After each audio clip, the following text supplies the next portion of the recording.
루아흐, 여호와의 날, 성령의 날이죠. 바로 그 날이 있어요. 그날 성령이 임하셔요. 성령이 임하셔서 요한복음 16장 7절, 성령이 오셔서 우리에게 죄에 대하여, 의에 대하여, 심판에 대해서 폭로하시는 날이 있을 거예요. 우리가 지난주에 이 말씀을 보면서 누가복음 15장에 나오는 탕자의 비유를 우리가 살펴보았어요. 우리 눈에는 아버지의 재산을 달라하여 집을 나간 둘째 아들이 탕자처럼 보여요. 그런데 예수님께서 정말로 이 비유를 통해서 죄를 폭로하시는 탕자는 단 한 번도 아버지 집을 나간 적이 없다고 생각하는 맏아들이에요. 아버지가 지금 살찐 송아지를 잡고 잔치를 벌여요. 그리고 그 아들을 이 잔치 자리에 초대하는데 둘째 아들을, 집 나갔던 아들은 그 자리에 감사함으로 감격해서 들어와 있지요. 그런데 아버지 집을 단 한 번도 나간 적이 없으며 아버지의 명을 단 한 번도 어긴 적이 없다고 생각하는 이 큰아들은 아버지가 살찐 송아지를 잡아서 잔치자리에 초대할 때 그 초대에 응했다, 불응했다? 불응합니다. 그 잔치자리에 참여하지 않습니다. 누가복음 15장 이 탕자의 비유는 이 큰아들이 회개하고 돌아왔다는 말이 없습니다. 그대로 끝나버려요. 지금도 주님은요, 그 아버지 집에 한평생 있었다고 생각하는 그들, 아버지의 명을 단 한 번도 어긴 적이 없다고 생각하는 그들, 율법의 의로 흠이 없다고 생각하는 그들, 그래서 아버지의 초대에 응하지 않는 그들을 지금도 주님은 여전히 부르고 계시다는 사실을 여러분 아셔야 합니다. 그리고 성령님은 그들의 죄를 폭로하십니다. 너가 죄인이야. 네가 예수를 십자가에 못 박은 거야. 네가 지금 예수를 믿지 않고 있는 거야. 네가 십자가의 원수야. 네가 하나님의 의를 거절하고 네가 사람의 의로, 율법의 의로 네가 스스로 너의 힘으로 의로워지려 하고 있어. 지난 주일 오후 저녁 예배 때 이선희 교수님 오셔서 말씀하셨던 게 그 얘기였어요. 그 얘기를 그렇게 어렵게 하신 거예요. 네가 바로 탕자야. 성령이 오셔서 오늘 우리의 예수 안 믿음을, 우리의 불신앙을, 우리의 죄인됨을 폭로하시는 거예요. 그리고 오늘 우리에게 하나님의 의를 가르쳐 주시는 거예요. 우리가 지난주에 그 이야기를 했어요. 자, 죄가 들어오자 하나님과의 연합됨이 깨어졌고 그 가운데서 이제 그들의 죄가 폭로되어졌어요. 그러자 그들 안에 두려움이라는 감정이 생겨요. 자, 다시 오늘 본문 3장 8절 보세요. 그날 바람이 불 때, 여호와의 날이에요. 여호와의 영이 지금 성령께서 움직이고 계세요. 동산에 거니시는 여호와 하나님의 소리가 들려왔어요. 아담과 그의 아내가 여호와 하나님의 낯을 피하여 동산 나무 사이에 숨어 있어요. 그들 안에 죄가 폭로가 되자 그들의 마음속에 무슨 마음이 생겼다고요? 두려움이 생겼어요. 오늘은 이 두려움 얘기를 조금만 하고 넘어가려고 했었는데 말씀을 준비하다 보니까 되게 길어졌어요. 그래서 오늘 두려움 얘기만 조금만 하고 넘어가 볼게요. 여러분 마음속에 혹시 어떤 두려움이 있지 않으세요? 오늘 현대인들이 삶을 살아가면서 마음속에 두려움이라는 감정을 문득문득 느끼며 살아갈 때가 있어요. 무슨 커다란 문제가 있기 때문에 두려움을 느끼는 분도 있지만 별 문제가 없는데도 내 삶에 그렇게 뭐 그냥 어렵지 않은 것 같은데도 문득문득 두려움이 생겨요. 갑자기 가슴에 통증이 느껴졌어. 이거 암이 오면 어떡하지? 아직 나 너무 건강해요. 근데 갑자기 조금만 몸이 이상하면 이거 암이 오면 어떡하지? 조금 뭔가가 좀 꿈자리가 뒤숭숭하면 오늘 무슨 안 좋은 일이 생기면 어떡하지? 현대인들에게 참 많은 두려움이 있지요.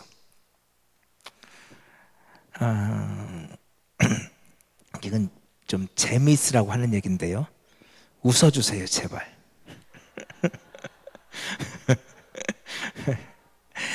제가요, 당진에 있을 때, 벌써 웃으면 안 되고, 이따가 웃어야지. 제가 당진에 있을 때요, 가끔 산에 갔어요. 운동을 해야 되는데, 거기서는, 제일 편한 게 산이더라고요. 그래서 당신의 아미산이라고 하는 아주 그렇게 높지 않은 산이 있어요. 그렇게 높진 않아요. 근데 아미산이라는 산이 있는데요. 당진 시민들이 많이 오는 산이에요. 근데 저는 약간 저녁 때 어둑어둑할 때쯤 다니는 걸 좋아했어요. 그래서 손에 항상 후레쉬를 들고 약간 어두우려고 할 때 이렇게 가요. 그러면 조금 다니다 보면 시커머지죠. 밤에 어두워져요. 그래서 저는 사람 없는 그 밤에 산을 좀 다니곤 했어요. 그래서 여기 부여에 와서는요, 밤에 자전거를 타요. 여기 자전거 타기가 좋더라고요. 근데 이제 당진에서는 밤에 이렇게 아미산을 가곤 했는데 일과 다 끝내고 밤에 가면 참 마음이 평안해져요. 별도 막 보이고 막 너무너무 좋은데 하루는요, 약간 어둑어둑하는데 그땐 사람이 없어요. 어둑어둑한 근데 산을 가는데 등산로예요. 갑자기 제가 딱 코너를 돌았는데 제 앞에 코끼리 한 마리가 있는 거예요. 뭐가 있다고요? 코끼리가요. 진짜 코끼리였어요. 제가 태국에 꽤 다녔거든요. 코끼리 많이 봤거든요. 딱 봤는데 코끼리 엉덩이에요. 코끼리 한 마리가 큰 코끼리가 있는 거예요. 그래서 제가 생각했어요. 웬 코끼리지? 아니 산에 웬 코끼리야? 코끼리는 뭐 그냥 별 무섭지 않아요. 저는. 그래서 그리고 그냥 갔어요. 코끼리 있는 곳으로. 몇 발짝을 더 갔는데 이 코끼리가 갑자기 고개를 확 돌리는 거예요. 고개를 돌리고 보니까 얘가 코끼리가 아니고요, 멧돼지예요. 코끼리 엉덩이인 줄 알았는데 멧돼지 엉덩이인 거예요. 엄청 큰, 정말이에요. 이거 거짓말 아니에요. 엄청 큰 멧돼지가 제 앞에 있는 거예요. 근데 얘가 고개를 돌려서 저를 보고 있단 말이에요. 지금 저하고요 한 조만큼 차이가 났어요. 순간 이거 도망가야 되나 말아야 되나 막 속에서요 마구 소리 막 머리는 막 돌아가는데요, 손가락 하나 안 움직여져요. 정말로요. 꼼짝도 못하겠더라고요. 걔가 저를 계속 째려보고 있었어요. 와. 근데 어떻게 막 할 수가 없는 거예요. 그렇게 얼마나 시간이 흘렀을까요? 둘이 마주보고 있었어요. 지금 어둑어둑어져가는 시간이에요. 근데 이 녀석이 갑자기 소리를 빽 지르더니요, 확 도망가더라고요. 제가 살았어요. 그래서 와, 전 지금도요 그때 생각하면 아찔해요. 멧돼지 엉덩이를 보고 전 코끼리 엉덩이라고 생각한 거예요. 컸어요, 멧돼지가. 바로 제 앞에 있었어요. 와, 얼마나 두려운지. 얼마나 두려워. 그런데 있잖아요, 밤에 산을 다니다 보면 멧돼지보다 더 무서운 게 있어요. 혹시 아세요? 그래요, 맞아요. 저 어렴풋해서요 사람이 보여요, 희미하게.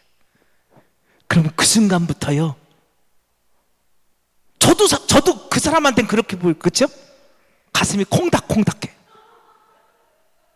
사람이 얼마나 무서운지.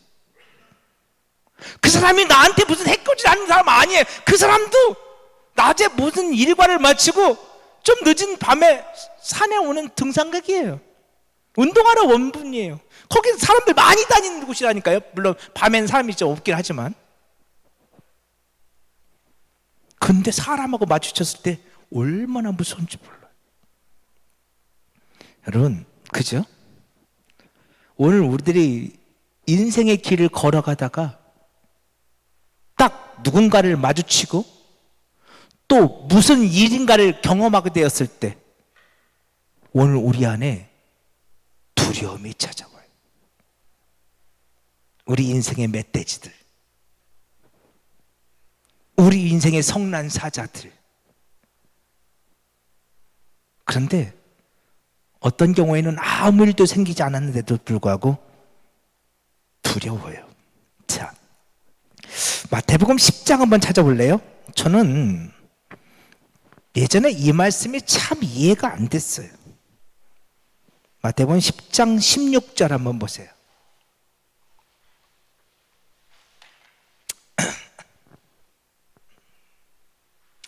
마태복음 10장 16절.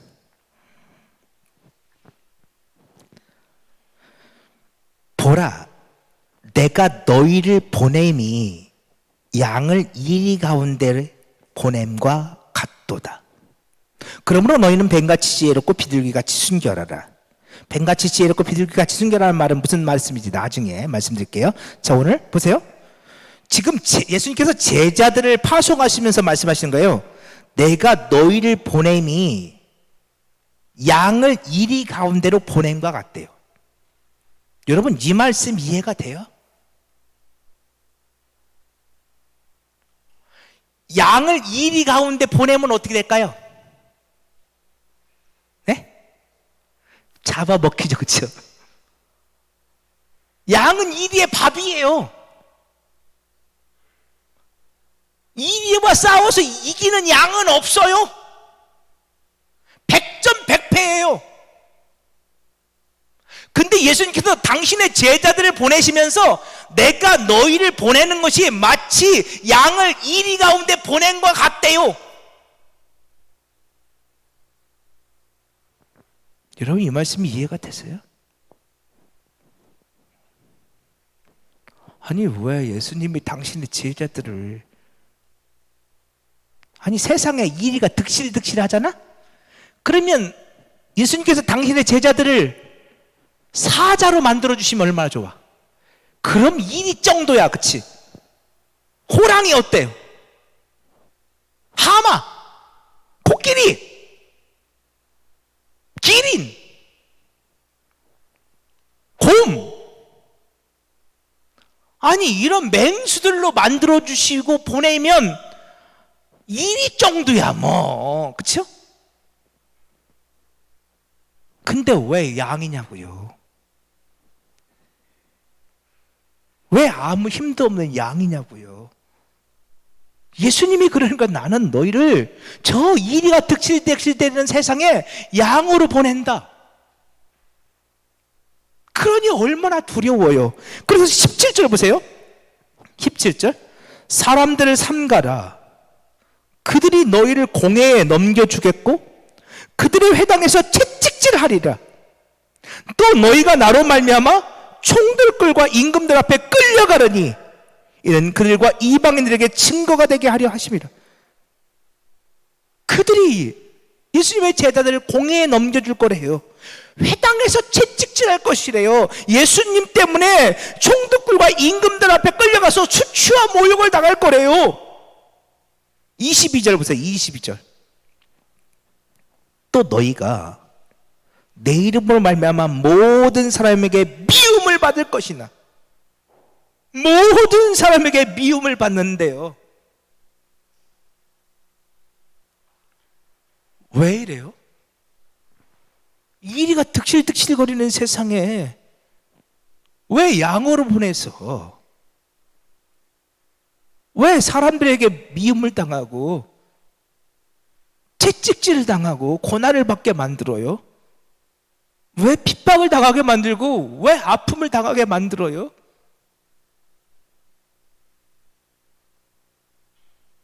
저는 이 말씀이 이해가 안 됐어요.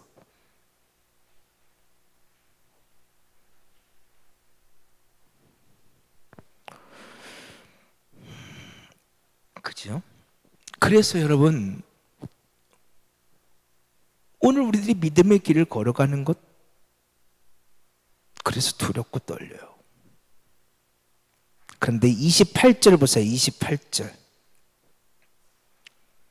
우리 28절 같이 읽어볼까요? 시작. 몸은 죽여도 영혼은 능히 죽이지 못하는 자들을 두려워하지 말고 오직 몸과 영혼을 능히 지옥에 멸하실 수 있는 이를 두려워하라. 아멘. 그 핍박자들을 두려워하지 말라는 거예요. 그들이 너희 몸을 죽일 수 있을지는 몰라. 그러나 그들은 너의 영혼은 죽일 수 없어. 그러니 그들을 두려워하지 마. 몸과 영혼을 능히 지옥에 멸하실 수 있는 그 심판자 하나님을 두려워해. 그럼에도 불구하고 우리는 여전히 고난이 두려워요. 핍박을 당하고 모욕을 당하고 수치를 당하고 고난을 당하는 것이 두려워요. 나는 그런 삶을 살고 싶지 않아요.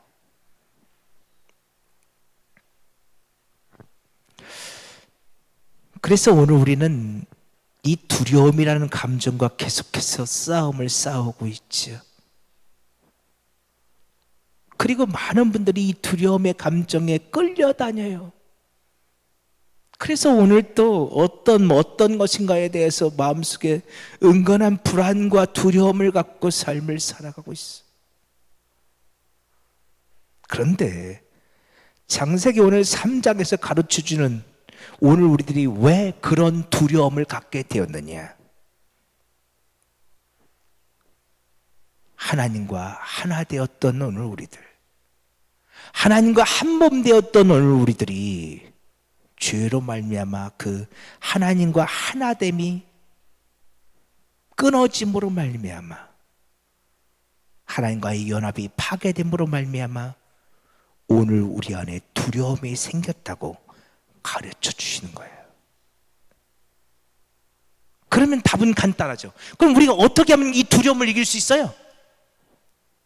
하나님과 하나 되면 되는 거예요. 어렵지 않죠? 그렇죠? 하나님과 하나 되면 되는 거예요. 내가 예수 안에 거하고 예수께서 내 안에 거하시면 그리스도와 한 몸 되어지면 우리는 얼마든지 이 두려움을 이길 수 있다고 성경은 우리에게 가르쳐 주는 거예요. 자, 요한일서 4장 15절 한번 볼게요. 자, 요한일서 신약 성경이에요. 페이지 안 적고 왔네. 요한일서 4장 15절 맨 끝에쯤에 있어요. 요한일서 4장 15절.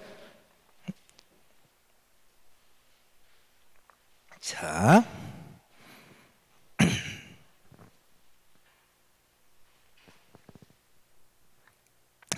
자, 쭉 읽어가 볼게요. 누구든지 예수를 하나님의 아들이라 시인하면 하나님이 그의 안에 거하시고 그도 하나님 안에 거하느니라. 그렇죠? 그쵸? 예수를 하나님의 아들이라 시인하는 사람들, 예수를 그리스도라, 나의 구원자라, 그 예수로 말미암아 내가 구원받았다 믿음으로 고백하는 바도 그들이 그리스도의 신부들이고, 하나님이 그들 안에 거하시고 그도 하나님 안에 거하여 온전한 하나님과의 연합, 하나됨, 한몸됨. 그렇게 예수를 시인하면, 그리스도로 시인하면 그들이 하나님 안에서 하나가 되어져요. 그때 16절, 하나님이 우리를 사랑하시는 사랑을 우리가 알고 믿었노니 하나님은 사랑이시라. 우리가 하나님과 연합되었을 때, 하나 되었을 때, 오늘 우리가 예수 그리스도를 우리의 구원자로 하나님 아들로 믿고 신할 때 우리가 하나님의 사랑을 알고 믿게 된다는 거예요. 우리가 하나님의 사랑을 깨닫게 된다는 거예요. 여러분, 하나님의 사랑이 뭐예요? 자, 하나님의 사랑이 뭐예요? 여러분, 어떻게 하면 여러분 하나님의 사랑을 느낄 수 있어요? 네? 제가 제 얘기 또 한 번 해볼까요? 저는 3살 때 경기를 했어요. 근데 하나님이 저를 고쳐주셨어요. 저희 할머님은 무당 신봉자였다고 그러셔요. 근데 무당한테 찾아가서 아무리 푸닥거리려도 안 되고, 절에 가서 100일 불공을 드려도 안 되고, 그래서 마지막으로 간 곳이 교회였고, 교회에서 작정으로 새벽 예배를 드리다가 하나님이 저를 고쳐주셨어요. 남 얘기니까 아멘도 안 하시고. 그치? 예, 그쵸. 뭐 은혜가 안 되죠. 하나님 저를 고쳐주셨어요. 정말. 저 지금 경기 안 해요. 저는 어렸을 때부터 하나님이 널 치유해 주셨어. 하나님이 너를 사랑하셔. 하나님 널 종으로 쓰실 거야. 이런 얘기 참 많이 듣고 살았어요.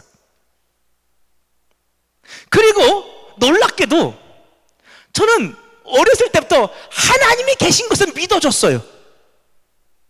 정말로요. 아주 꼬마 때부터 나름대로 저도 체험이 있어요. 저희 할머니 쫓아다니면서 그 여름에 막 옛날에 산에 가서 산기도 했잖아요. 저 할머니 꼭 저를 데리고 가셨거든요. 그래서 그 산기도 가면서 할머니 옆에도 맨날 잠만 자고 그랬지만, 그럼에도 불구하고 저한테 나름대로 체험이 있었어요.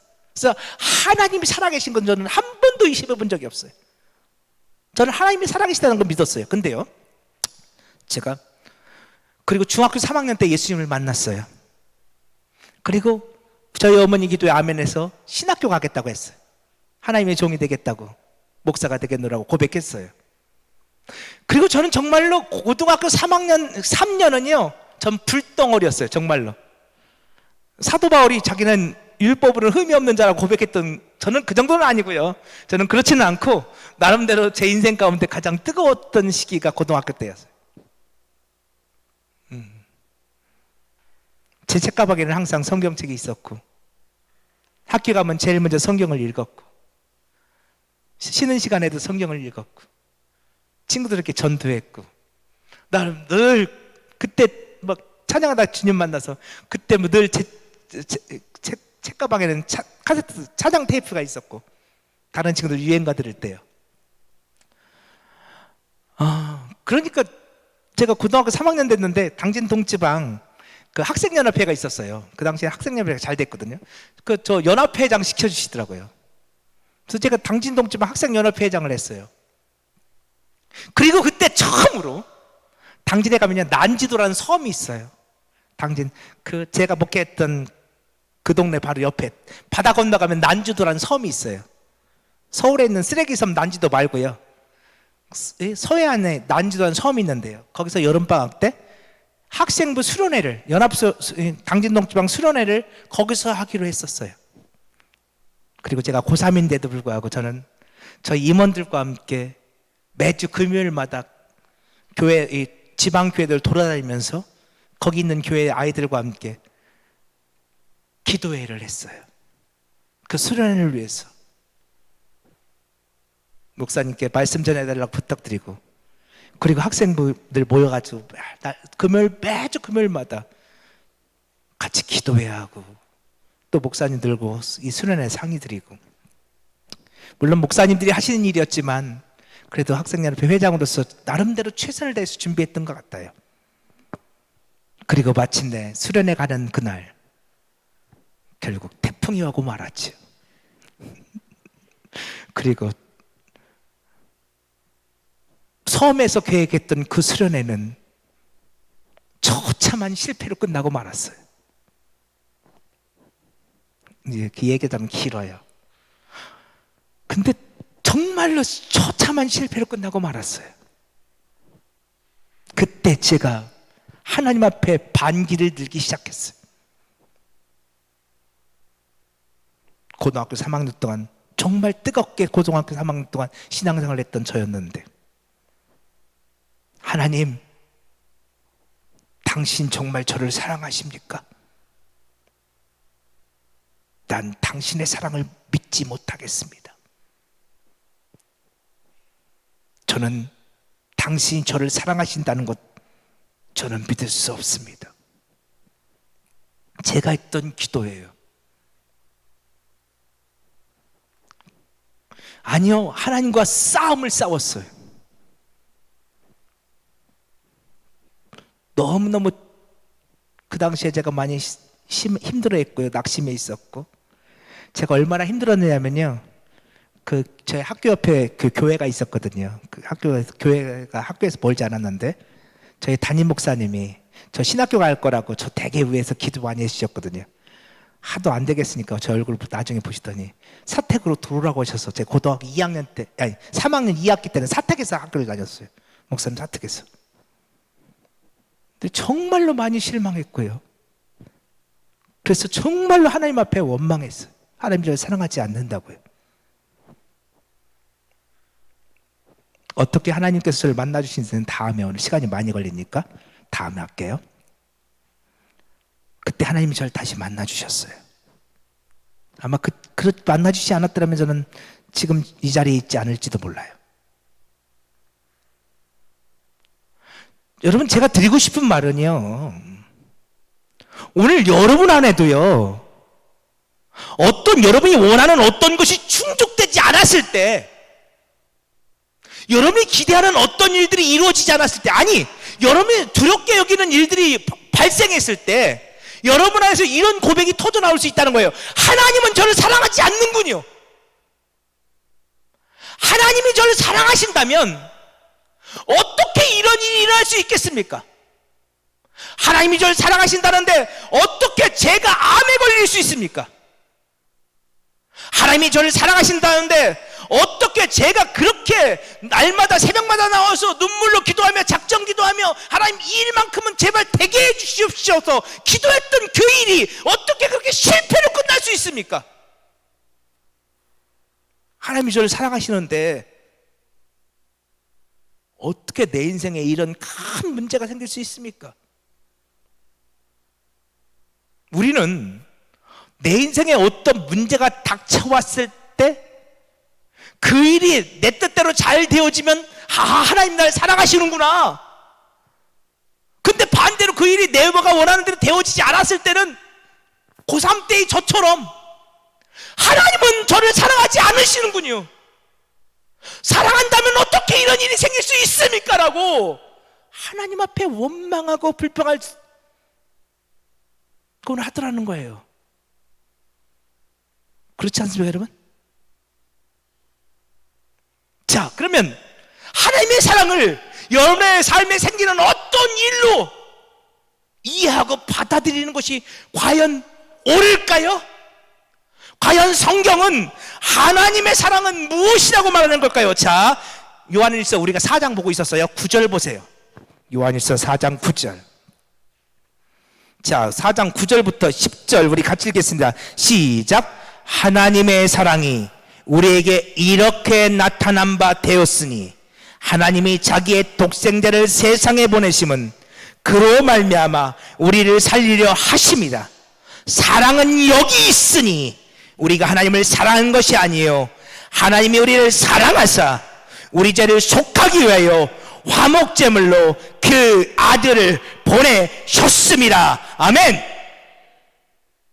하나님의 사랑이 우리에게 이렇게 나타난 바 되었으니 어떻게 나타났습니까? 내 문제를 해결해 주는 것으로요? 내 인생에 내가 원하는 내 뜻대로 되는 것으로요? 아니요. 하나님의 사랑은 독생자를 통해서 나타납니다. 하나님의 사랑은 십자가에서 유월절 어린 양 대신 화목제물 대신 그 예수를 통해서 나타나는 것입니다. 사랑은 여기 있으니 하나님이 우리를 사랑하사 우리들을 속하게 하여 화목제물로 그 아들을 보내셨습니다. 그게 사랑입니다.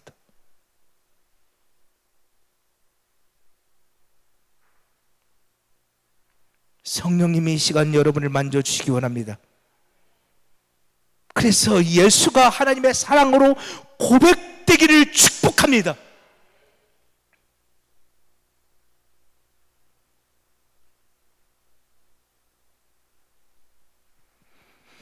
이게 깨달아져야 돼요.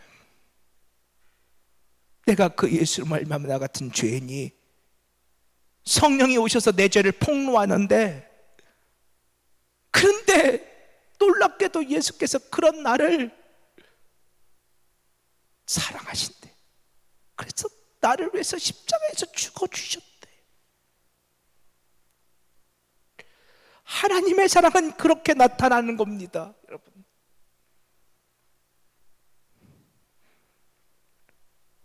우리가 너무나 잘 아는 말씀이죠. 요한복음 3장 16절. 하나님이 세상을 이처럼 사랑하사 무엇을 주셨으니? 독생자를 주셨으니. 여러분, 그게 사랑이라니까요. 하나님이 세상을 이렇게 사랑한 것은 독생자를 통해서 나타나는 겁니다. 누구든지 그를 믿으면 멸망하지 않고 영생을 얻게 되는 것이 하나님의 사랑입니다. 사랑은 그렇게 나타나는 겁니다, 여러분. 이 놀라운 사실을 여러분이 깨달아 하셔야 돼요. 하나님의 사랑은요, 예수를 통해 나타나는 거예요. 여러분이 교회를 다니고 예수를 믿는다 말하고 여러분의 인생의 문제를, 그래요, 하나님 앞에 예수님 앞에 기도해서 여러분의 인생의 문제를 다 해결했다 치다 할지라도 여러분들이 예수를 만나지 못했고 여러분이 예수로 말미암아 구원을 받지 못했다 한다면, 예수님의 살과 피를 먹고 마시지 못했고 영생을 얻지 못했다고 한다면 여러분은 하나님의 사랑을 입지 못한 자들입니다. 그러나 여러분이 교회를 다니고 예수를 믿는데 세상이 이 일대로 그 득실득실해. 근데 여러분 양이야. 여기 가서 물려 뜯기고 저기 가서 뜯기고 여기 가서 핍박당하고 저기서 고난당하고. 하나님은 왜 나를 이렇게 만드셨는지 모르겠어. 좀 강하게 만들어주시지. 왜 이렇게 모자라게 만드셨는지. 여기 가서 저 사람한테 괜한 소리 듣고 저기 가서 속상한 일 당하고 저기 가서 눈물 나는 일 당하고, 가진 것도 없고 자랑할 것도 없고 내세울 것도 없고. 그런데요, 여러분이 그 예수를 만나셨다면, 그래서 그 예수가 여러분을 죄 가운데서 구원하셨음이 믿어지고 여러분의 눈에 하나님의 나라가 밝게 보이고 있다면 여러분은 하나님의 사랑을 입은 자들입니다.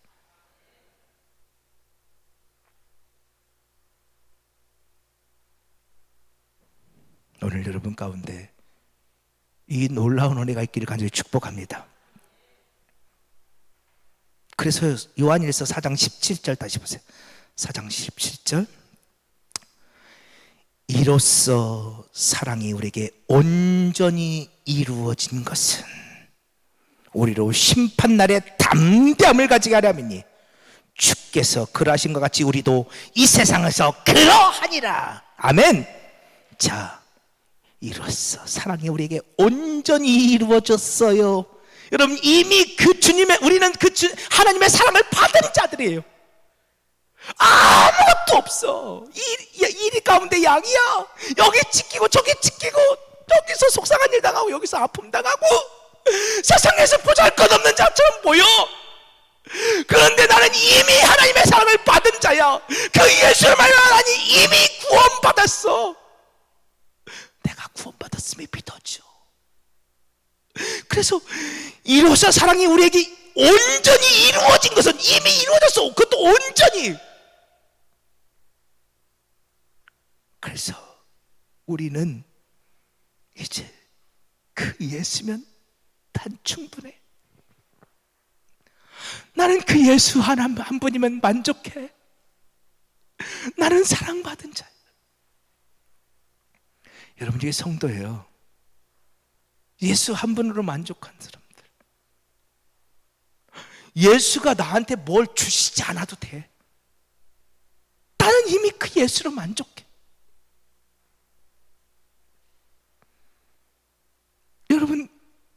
여러분도 그렇지 않나요? 자녀들을 길러. 가끔 자녀들이 이렇게 말하는 자녀들이 있어. 아버지가 나한테 해준 게 뭐가 있어? 어머니가 나한테 해준 게 뭐가 있어? 그런 말 듣는 부모는 가슴이 미어져요. 근데요, 아버지, 저는 아버지가 저한테 아무것도 안 해주셔도 돼요. 이미 주신 게 너무 많아. 저는 아버지 한 분이면 좋게요. 어머니가 저 낳아주시기 전까지 길러주셨잖아. 저는 어머니의 사랑 안에 지금까지 자라났어요. 저는 그 어머니 한 분이면 좋게요. 여러분, 그러면 너무너무 행복하잖아.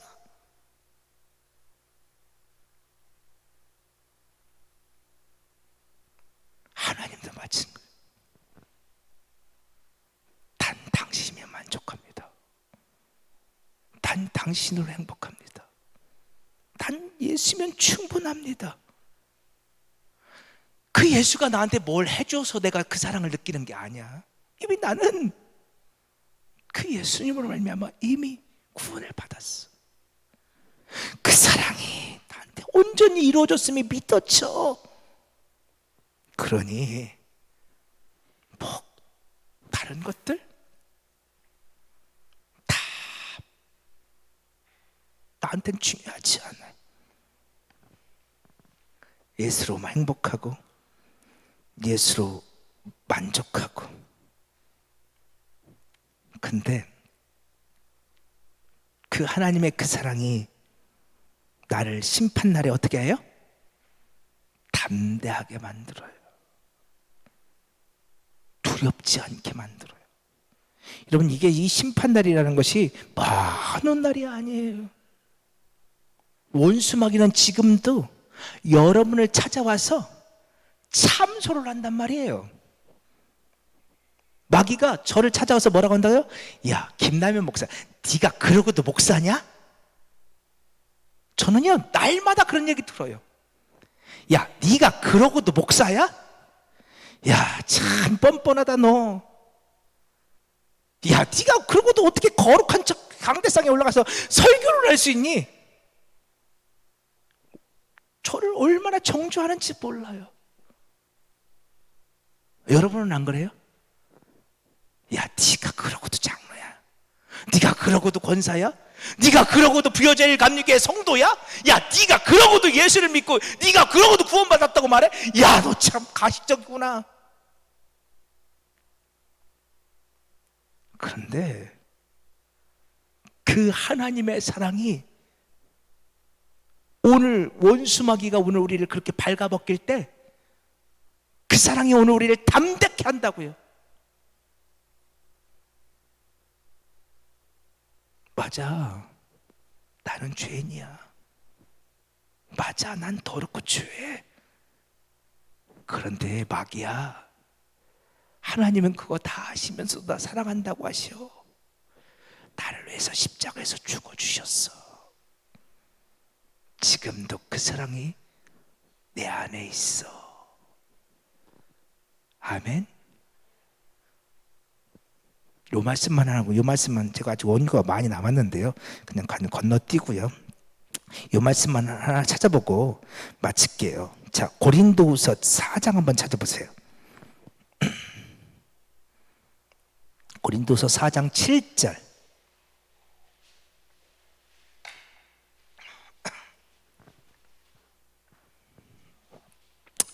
고린도서 4장 7절.